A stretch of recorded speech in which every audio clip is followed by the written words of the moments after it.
Praise the Lord. I thank God again. I'm coming again in the area. As I told you, I'll be on 10 o'clock in the morning, 1 o'clock in the midday, and 6 in the afternoon, because we have now extended time to stay home. And I'm not staying home because it's a lot of time. And I have a lot of revelation. But these segments here, it was geared to prepare us for 2021.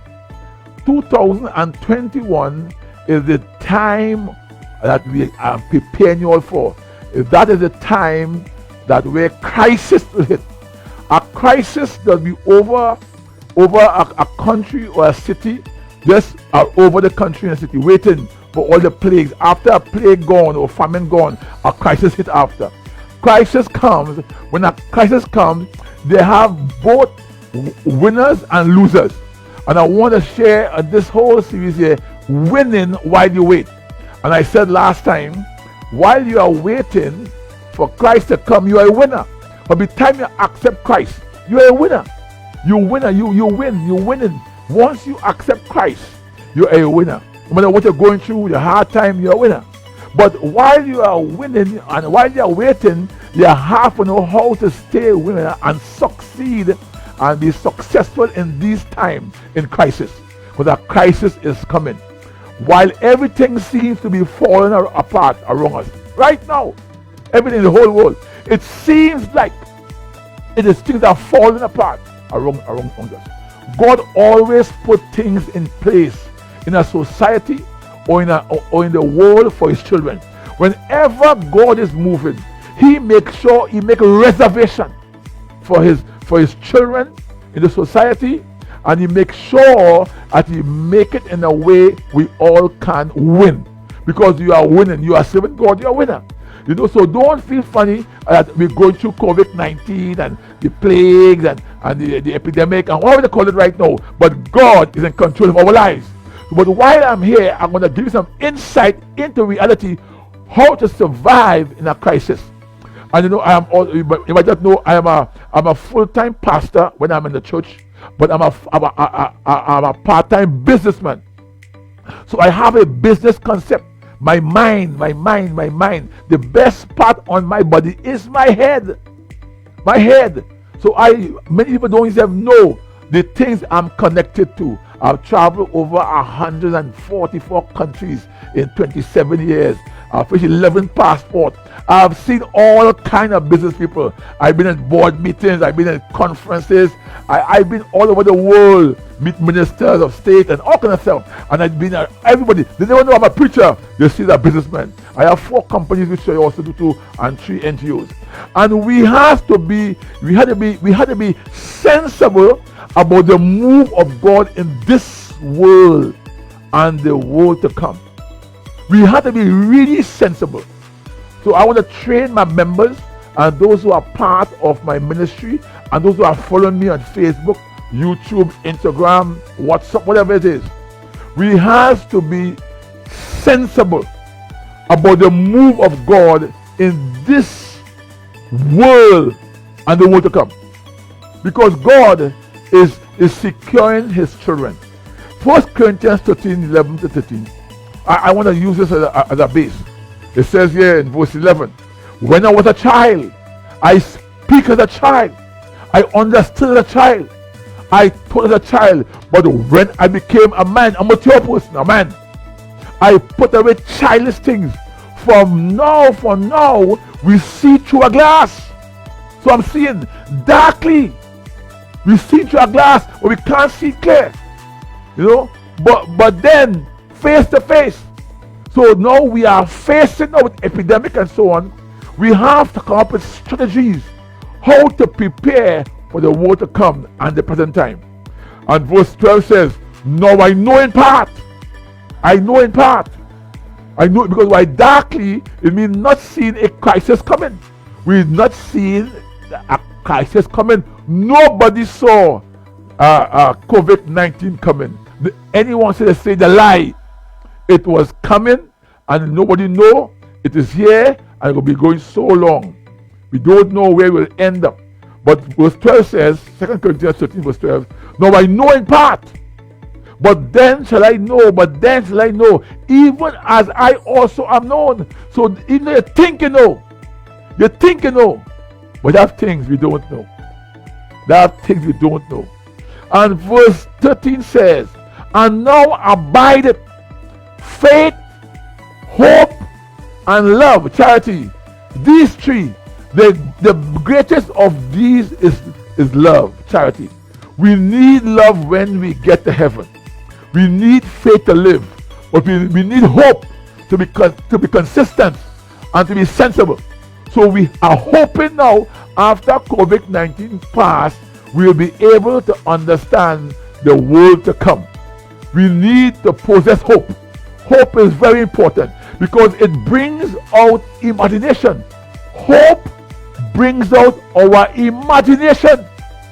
It makes it come alive, and it gives us some assurance that something like change, expectation, and most of all possibilities will take place. When you have hope, it come alive. You have to have some kind of assurance that something like changes, expectation, and most of all possibilities will take place.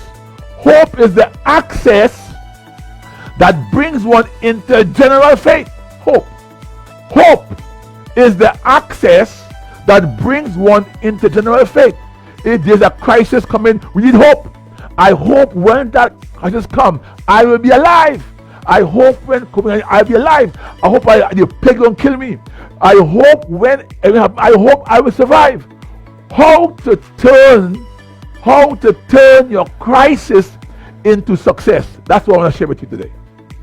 How to turn the crisis that is coming. It's there. Even some people and believe it will prepare, but the crisis has started.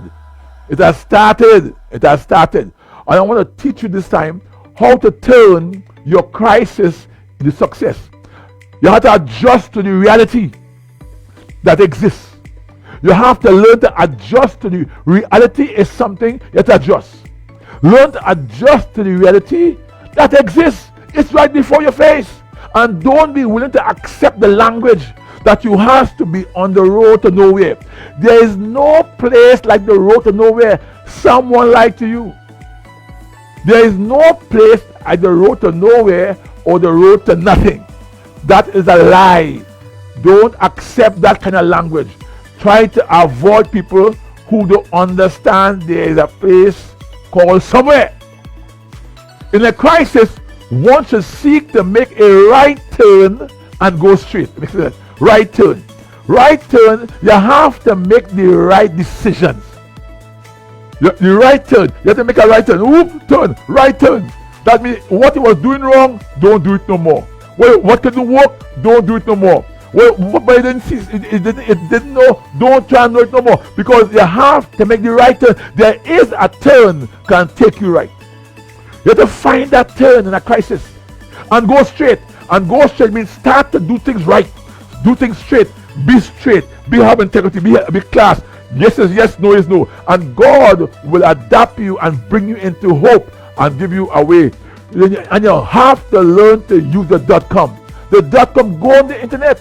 Search, be an information person. Go on the .com as an information base. Start to read books and read things and go and navigate and get some wisdom, because why? A crisis is available to all. And in a crisis, some will win and some will lose. But I'm asking you right now, try to be on the winning side. Winning side, get to work and survey all other doors. Get to work and get a survey. You use the .com, survey and for all open doors or new and untouched ways of doing things. There is new ways and untouched ways of doing things. Learn that. Find that in a crisis. Learn to swing on hope. Try something. What you did before couldn't work, don't do it again no more. Because hope is alive. Get in the lane of information. Get in that lane.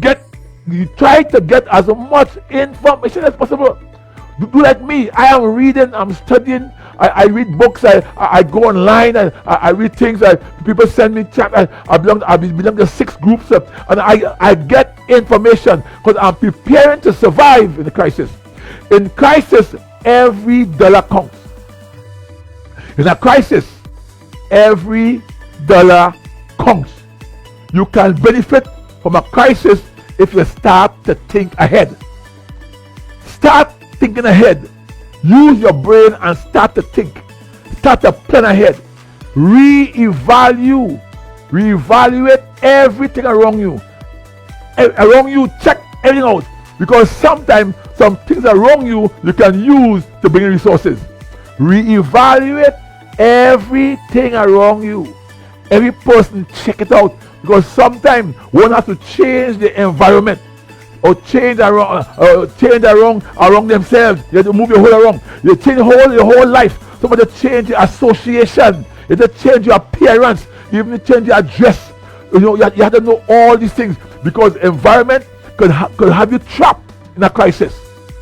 Change friendship. There are friends who going nowhere. Cut them loose. Don't do things that will make you end up in a dead end. Don't do things that will make you end up in a dead end. I have never been in a dead end. I always know how to go right and make a left turn. I know how to go straight and make a left turn. I am accustomed to going straight and make a turn. Because don't do things that will make you end up in a dead end. Tomorrow will be like, tomorrow we'll talk more. And I tell you right now, because I tell you, this is a time to put in a platform right now, because we are going somewhere. I'm sharing right now, and I will show you tomorrow that in a crisis, you can win. You can win. In a crisis, you can win. Don't make nobody make you feel lost. In a crisis, I will share on financial destiny, how to attract wealth, how to get the God kind of wealth on your way without trying to do tricks and cons. How to open your mind and innovate and to make God move you to a higher level. Because a crisis is coming. Reevaluate everything around you. Remember this. Track everything out. Remember this. Get in lane of information. Try to read. Get information. It's very important. Because you have to know what you are doing. Go on the .com. Don't just sit down and sleep. In a crisis, you have to move. We need to, and we have to have hope, and we have to turn your crisis into success. And I tell you this, if you want to do it right, make a right turn and go straight.